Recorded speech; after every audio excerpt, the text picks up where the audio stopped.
Hello mga kamamshi, ngayong umaga nga ay umalis kami gawa nga ng gusto kong magpagupit at di ko na talaga mapigilan mga kamamshi. Hindi talaga ako sanay sa mahabang buhok. Ayan, trinay ko lang talaga nagpariban ako yung mahabang buhok. At yun nga mga kamamshi, nanawa rin. At ito nga mga kamamshi, nandito na kami sa parlor.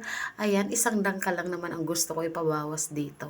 At buti na lang talaga mga kamamshi, wala pang ibang customer dahil sobrang lilikot ng mga anak ko. Naku po. At ito na nga mga kamamshi, pauwi na kami. Ayan, nakabili lang ako ng isang legs ng chicken para iprito at ulamin nila Kuya Yanji dahil nag-almusal lang sila ng gatas and then pandesal. Ito na mga kamamshi, piprituhin ko lang. Ayan. Kinamitan ko lang dyan ng crispy fry. Para may kunting lasa ang ating chicken. At itong mga kamamshi, habang nagpiprito ako, ayan, hugasan ko muna yung mga hugasin namin na kagabi pa. Gawa nga ng hindi ako nakapaghugas mga kamamshi at masama talagang pakiramdam ko kagabi. Buti na lang talaga mga kamamshi at nawala-wala na ngayon.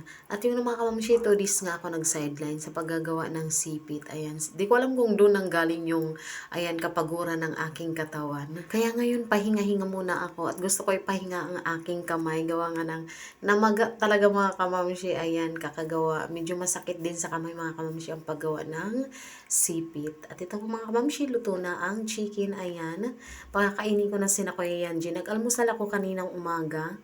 Sumabay lang ako sa aking asawa. Ayan, pansit, pandesal. Ayan, medyo busog pa ako kaya sila muna yung susubuan ko. Alam naman na nila kumain na sila lang. Kaso nga lang mga kamamshi, mas gusto ko na subuan na lang sila para parami ang kain nila. Dahil kung sila lang mga kamamshi, nako, kung ano-anong mga pinaggagawa, halos abutin ng mga 2 hours bago kumain. Lalo na mga kamamshi, yung mga pinag-aawayan nila sa pagkainan is ulam talaga mga kamamshi. At si Kataling nga is mahilig sa ulam. Ayan, panikuha siya kay Kuya Yanji. Gawa nga ng mas nauuna maubos ang ulam niya kaysa kay Kuya Yanji. Si Kuya Yanji naman, ayan, hindi talaga siya maulam. Pagkaubos ng kanin niya, ayan, may tira pa yang ulam. Yan yung huli na niyang kinakain.